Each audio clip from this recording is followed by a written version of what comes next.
మీ పేరు? జయస్వామి అండి, కట్టా జయస్వామి అండి, పెడ నియోజకవర్గం. అన్న, మరి మీ నియోజకవర్గ ఎమ్మెల్యే గారు దాదాపు ఈ రోజు మంత్రిగా ఉన్నారు జోగి రమేష్ గారు.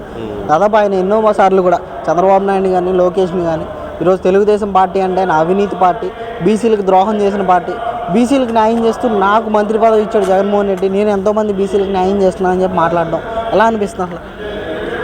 అది ఆయన అనుకుంటున్నాడండి. ఇప్పుడు బీసీలకి మంత్రి పదవి ఇచ్చాడని ఆయన ఒక్కడ అనుకుని సంబరపడిపోయి ఆయన విల్లాలు కట్టుకుని అదే మొత్తం అంతా ఆక్రమించేసి గృహ నిర్మాణ శాఖ ఇచ్చారు. మరి ఇల్లులు కట్టే పాపం లేదు, మట్టి తోలుస్తామని ఆ మట్టి రూపేణ వచ్చిన డబ్బులు కూడా మట్టికి ఇప్పుడు డబ్బులు వస్తాయి కదండి మన కాలనీ బిల్డింగుల్లో, ఆ బిల్డింగులకి శాంక్షన్ అయిన డబ్బులు కూడా మింగేసి మరి గోతులమయం చేసాడు ఆ కాలనీ మొత్తం. జగనన్న కాలనీ అని పెట్టి గృహ నిర్మాణ శాఖలో ఉండి ఇల్లు కట్టాల్సింది పోయి ఇప్పుడు పెడ నియోజకవర్గం బంటుమిల్లి ఉందండి. బంటుమిల్లి గ్రామంలో కాలనీ ఉంది, అక్కడ గృహ నిర్మాణాలు మొత్తం జగన్ కాలనీ ఉంది. ఆ కాలనీలో మరి బిల్డింగ్లు ఇప్పుడు పూర్తి అవ్వాల. మరి ఏంటండి ఈయన చేసింది? బీసీ వర్గాలకి ఏ రకంగా ఏమీ చేయలే. మరి ఏమి చేయకుండానే అన్నీ చేశానని డబ్బాలు కొట్టుకుంటున్నాడు తప్ప ఏమీ లేదు. పెడంలో ఈయన పరిస్థితి చూస్తే శూన్యం.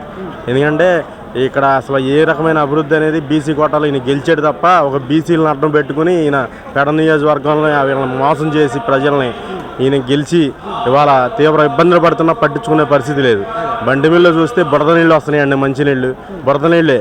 అటువంటి ఆ సమస్యలు అనేది పరిష్కారం లేదు. గంజాయి ఎక్కడికక్కడే. ఉద్యోగం కోసం వెళ్తే మరి కుర్రోళ్ళు ఉన్నారండి, చదువుకునే యువత చాలామంది ఉన్నారు. వాళ్ళు ఉద్యోగం కోసం వెళ్తే గంజాయి అమ్ముకుని బతకమనే పరిస్థితి మరి ఈ రోజున ఉందంటే మరి ఏ రకంగా ఆయన చెప్పుకుంటున్నాడు అనేది ఆయన దెబ్బ ఆయన కొట్టుకుంటున్నాడు. ఏదో చంద్రబాబు నాయుడు గారు ఇంటి మీదకి వెళ్ళాడు, మంత్రి పదవి వచ్చిందని అందరికీ తెలిసిన విషయమే. ఇవాళ ఈ చంద్రబాబు నాయుడు మీద ఇంటి మీదకి వెళ్ళి ఆయనేమో పచ్చిబూతులు తిట్టి ఇవన్నీ నేనే తోపు, నేనే ఎన్నుకుంటారు, మళ్ళీ నేనే అని పెచ్చి ప్రచారాలు అవన్నీ అనవసరమైన ఇదండి. మొన్న ఎవరో ఆయన్ని తీసుకొచ్చి మరి పార్టీలో చేరి అసలు ఆయన ఎవరో కూడా ఆయనకి ఏ క్యాడర్ ఉందో కూడా ఎవరికీ తెలియదు. మరి అలాంటి వాళ్ళందరినీ పార్టీలో జాయిన్ చేసుకుని ఆయన అందరూ సపోర్ట్గా ఉన్నారని అక్కడ మరి చెప్పుకుంటున్నాడో ఏమో, కానీ ఏ రకమైన సపోర్ట్ అనేది ఎక్కడా లేదండి ఆయనకి. ఏదో ఆయన నేను గెలుస్తాను నా సపోర్ట్ ఉందని ఆయన నోరేసుకుని పడటమే తప్ప ప్రజల మీద కానీ పార్టీ మీద కానీ నోరేసుకుని పడి మరి ఈ రోజున ఎంత డబ్బాలు కొట్టుకున్న నాదే సీటు ఎవరికి సీట్ ఇవ్వడం అనేది అది అబద్ధం అండి. ఆ సీట్ అనేది ఎవరికి ఇచ్చినా సరేనండి అక్కడ వైసీపీ అనే వాళ్ళకి వేయరండి. ఎందుకంటే దౌర్జన్యాలు అక్రమాలు చాలా ఇబ్బందులు పడిపోతున్నారండి.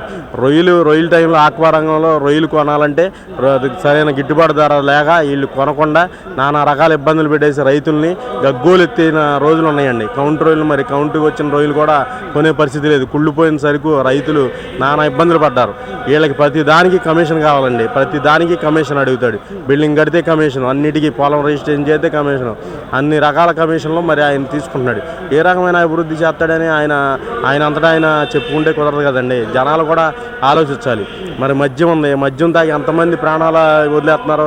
ఆ మద్యం సొంత మద్యం ఏమన్నాడండి ఆయన జగన్మోహన్ రెడ్డి ఏమన్నాడు? మొత్తం అంతా నిషేధం చేస్తా అన్నాడు. మద్యం ఏం నిషేధం చేశాడండి? ఈ నిషేధం అంటే ఏంటండి? సొంత మంది కాపిచ్చి జనాల ప్రాణాలు తీసేయడమా? మరి బయోకెమికల్స్ ఉన్నాయి అందులో. మరి ఆ రకమైన మరి మద్యాన్ని జనాల మీద ప్రయోగించి జనాభా తగ్గిపోతే ఆయనకి మరి ఏంటో అదొక పైశాచిక ఆనందం. మరి ఆయన పైశాచిక ముఖ్యమంత్రి మనకు ఉన్నంత వరకు మా దౌర్భాగ్యం అండి.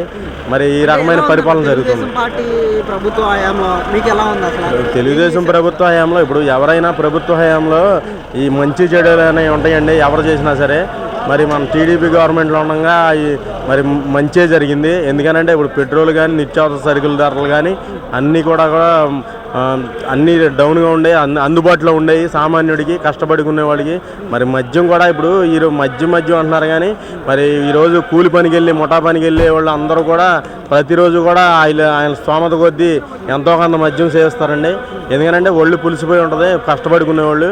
మరి అలాంటి వాళ్ళు కూడా కొద్దిగా మద్యం సేవిస్తారు. మరి అలాంటి వాళ్ళు తాగే మందులు మరి ఈ రకమైన కల్తీ చేసి దాన్ని వ్యాపారంగా మార్చి ఇచ్చేసాడు. మరి రేషన్ బియ్యం చూస్తే ప్లాస్టిక్ బియ్యం కలిపి అవి విటమిన్స్ బియ్యం అంటున్నాడు. మరి ఏ రకంగా అది విటమిన్స్ బియ్యం ఎవరికి అర్థం కాని పరిస్థితి. మరి అంగన్వాడీ టీచర్లు అంటే దుర్భరంగా మారిపోయింది. అవి క్వాలిటీ లేని ఫుడ్ మొత్తం క్వాలిటీ లేని ఇచ్చేసి మరి పిల్లలతో ఇది కూడా చెలగాటాలు ఆడుతున్నారు. ప్లాస్టిక్ గుడ్లు కూడా మనం చూడవచ్చు. మరి గుడ్డు మీద కూడా ఆయన బొమ్మ వేసుకున్నాడంటే అంతకన్నా దౌర్భాగ్యం లేదు. ఎవరో పొలాలు ఉన్నాయి, పొలాల గురించే చూసుకోండి. పొలాలు రిజిస్ట్రేషన్ చేస్తే మరి పాస్బుక్లు కూడా ఆయన ఫోటో మీద వస్తున్నాయి. ఇప్పుడు పాస్బుక్లు ఏ రకంగా ఇదండి మంచి ప్రభుత్వం అండి? ఏ రకం అండి? ఇప్పుడు ట్రై సైకిల్స్ ఇస్తున్నారు మన మామూలుగా హ్యాండిక్యాప్డ్కి.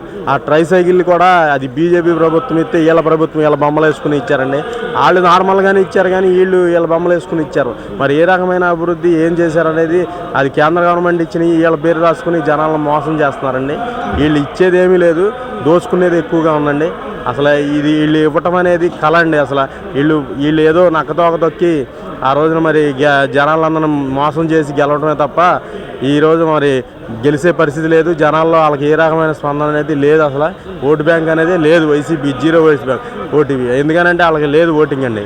అంటే ఈరోజు చెప్తున్నారు కదన్నా 99% హామీలు తీర్చిన జగన్మోహన్ రెడ్డి యువతకి ఉద్యోగాలు ఇచ్చాడు, వాలంటీర్లు, సచివాలయ ఉద్యోగాలు. ఎంతోమంది యువత జగన్మోహన్ రెడ్డి వైపే ఉన్నారని చెప్పి మాట్లాడుతున్నారు. మీరేమంటారు?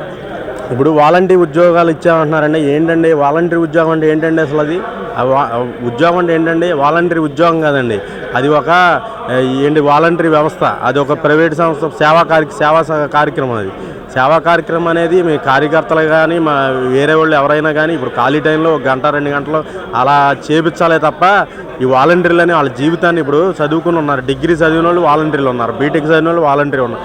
ఎందుకంటే వాళ్ళకి వాలంటీర్ పోస్టులు? డిగ్రీ చదివిన వాళ్ళు వాలంటీర్ ఏంటండి? బీటెక్ చదివిన వాళ్ళు వాలంటీర్ ఏంటండి? వాళ్ళు ఒక మంచి ఉద్యోగం కల్పించాలి. ఒక కంపెనీ తీసుకొచ్చి ఆ కంపెనీలో వాళ్ళు నేర్చుకున్న నైపుణ్యం వాళ్ళ అభివృద్ధి చెందేటట్టు ఉద్యోగం కల్పించాలి తప్ప ఈ వాలంటీర్ పోస్టు ఇచ్చి వాళ్ళ జీవితాన్ని నాశనం చేసేదే కాకుండా 5,000 రూపాయలు ఇచ్చి వాళ్ళతో చెయ్యరాని తప్పులన్నీ చేపిస్తున్నాడు ఈ జగన్మోహన్ రెడ్డి. మరి వాళ్ళని ఒక ఉద్యోగస్తుల్లో చూడట్లా, వాళ్ళ కార్యకర్తల కన్నా దారుణంగా మరి వైసీపీ కార్యకర్తల్లాగా మరి వాళ్ళని పనిచేయమన్నారు. చాలామంది నచ్చగా అందులోంచి ఆ పార్టీ నుంచి బయటకు వచ్చేసిన వాళ్ళు ఉన్నారు. వాలంటీర్ పోస్టు రిజైన్ చేసిన వాళ్ళు చాలామంది ఉన్నారు. ఆ విధానాలు నచ్చగా ప్రతి వాళ్ళని వాళ్ళని నచ్చింది చెయ్యాలి, వాళ్ళ పార్టీ కార్యక్రమాలు చేయాలి, లేకపోతే ఓట్లు జగనన్న అన్నీ ఇస్తున్నాడని అన్నీ చెప్పమని మభ్యపెట్టి మరి బలవంతంగా వాళ్ళ బెదిరింపుల చర్యలు కూడా పాల్పడుతున్నారు మరి ఈ గవర్నమెంట్. మరి వాలంటీర్లు అంటే ఇప్పుడు అందరికీ సేవ చేస్తున్నారు. వాళ్ళు సేవ చేయటం నేను కాదంటలా. వాళ్ళు చదువుకున్న చదువు ఏంటి?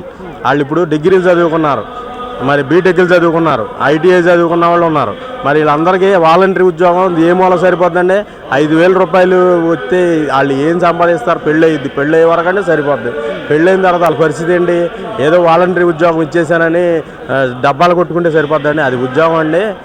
అది ఉద్యోగమేనా? మీరు చెప్పండి పోనీ. అది ఉద్యోగం అనేది కాదు. మరి ఈ రకంగా జనాలను మోసం చేసి ఎన్నికలు అనేది వారి మనసడి అయిపోద్దండి. అది ప్రతిపక్షం ఈ రకంగా ఇప్పుడు ప్రధాన రెండే పార్టీలు ఉన్నాయి, తెలుగుదేశం, వైఎస్ఆర్సీపీ. ఇప్పుడు తెలుగుదేశం కూడా మనం జనసేన పవన్ కళ్యాణ్ గారితో మరి పవన్ కళ్యాణ్ గారి సిద్ధాంతాలు మంచిగా ఉంటాయి. మరి ఆయన సిద్ధాంతాలు మంచిగా ఉంటాయి కాబట్టి మంచి ప్రభుత్వాన్ని ఆయన కోరుకుంటున్నారు. మంచి పార్టీతో కలిసి మనం పనిచేస్తే ఈ దౌర్భాగ్యాన్ని ఇక్కడి నుంచి తోలేసి మరి మంచి ప్రభుత్వం అనేది ఫామ్లో తీసుకురావాలని మరి ఆయన పొత్తు పెట్టుకోవడం కూడా జరిగింది. డెఫినెట్గా కూడా వైసీపీకి వ్యతిరేకంగా ఉన్న పార్టీలు మరి తెలుగుదేశం పార్టీ అనండి, జనసేన పార్టీ అత్యధిక స్థానాల్లో గెలిచి మరి ముఖ్యమంత్రి స్థానాన్ని మరి అధిరోహిస్తాయని నేను అనుకుంటున్నానండి.